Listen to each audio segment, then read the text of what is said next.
to a brand new episode of Weekend Out. My name is Gaurav.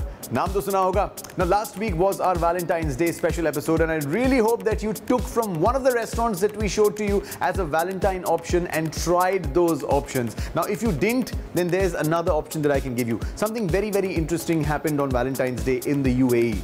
Bollywood's longest running film DDLJ or Dilwale Dulhaniya Le Jayenge re-released in the UAE on the 14th of February 2015. Now, a lot of people went and saw this film and relived those moments of 20 years ago. And out of all these people, we caught up with one person who's very, very integral to this film. That was the lead actor of the film, Kajol. Now, she spoke about a lot of things, especially about her favorite song and her favorite scene from the film.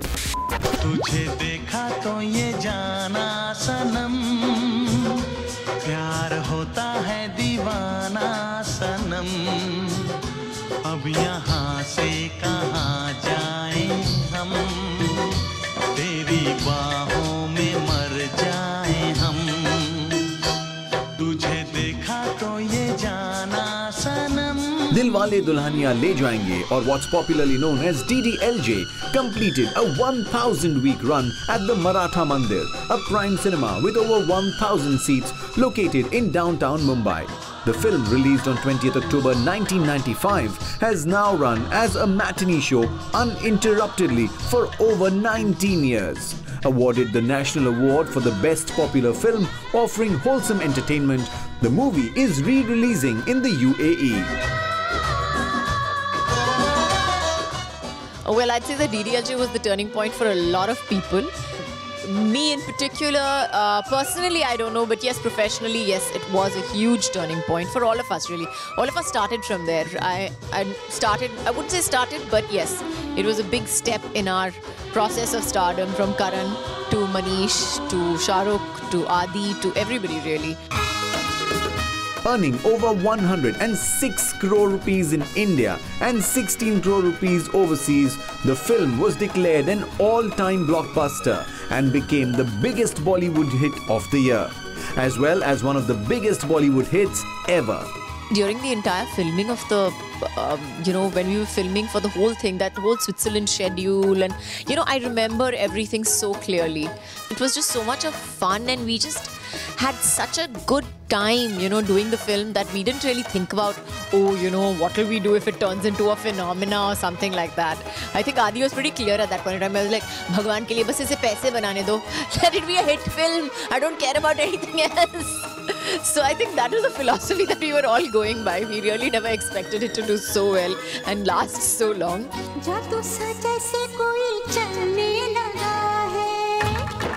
When you have the time to look at something maybe that you have not paid attention to. When I started films, I was 16 years old.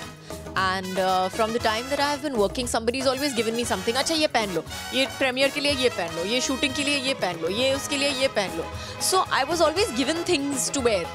Acha, theek hai, so I never really had a choice in the matter to say that, no, actually, maybe I should wear this or maybe I should. And to be honest, I was not even interested in it.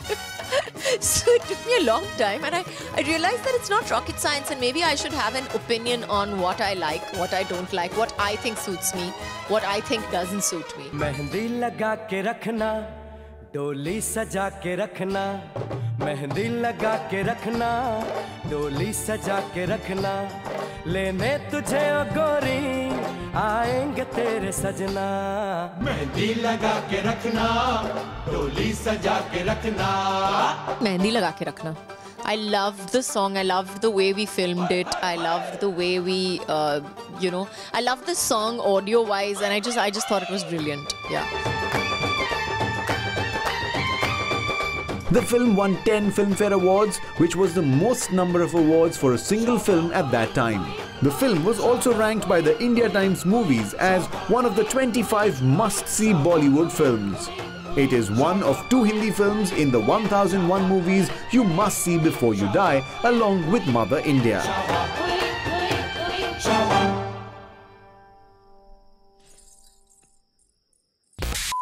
So like Kajol said in her interview that all through her Bollywood career, she never paid attention to what she was wearing, or she never had to, right? She always had designers next to her who were telling her what to wear.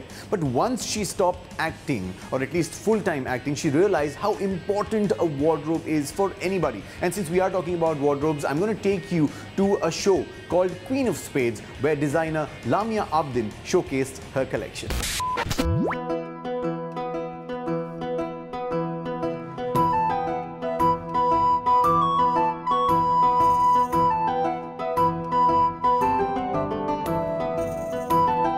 Bedtime stories for her little ones have never failed to intrigue Lamia Abedin, founder and creative director of Queen of Spades. Her love for fantasy has now become a full-blown inspiration for her latest seasonal collection, The Enchanted Forest. Knights and kingdoms, love and nostalgia have weaved creativity into Lamia's design as she unveiled yet another array of 75 unique pieces to her signature brand. I've got inspirations for more than one thing, from stories that I used to read to my little, daughter, from things even I've read when I was a child, because there are, some fairy tale stories that are passed on from generation to generation. So it's nice to see how we can incorporate it in today's life. I've got inspirations from the leaves, from the autumn leaves falling, the colors of the forests, from knights in armor. In the olden times, you'd see Middle Ages, you'd see a lot of men riding their horses, and in today's world we have a lot of women who ride their horses. So it's all about the confident woman, the doer, the visionist who sees that tomorrow can definitely happen.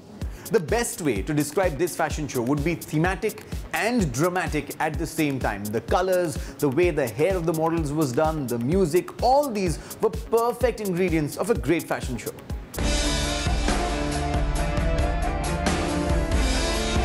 With vivid visions of beautiful princesses and valiant knights of the bygone days, Lamia's collection of abayas brings to mind fairy tale castles, medieval forests, and a mesmerizing romance. Partnering with En Vogue for its luxurious sets and the zodiac-inspired pendants of Alicia Keys' collection, Lamia has indeed brought the fantasy world to life with her astounding new range.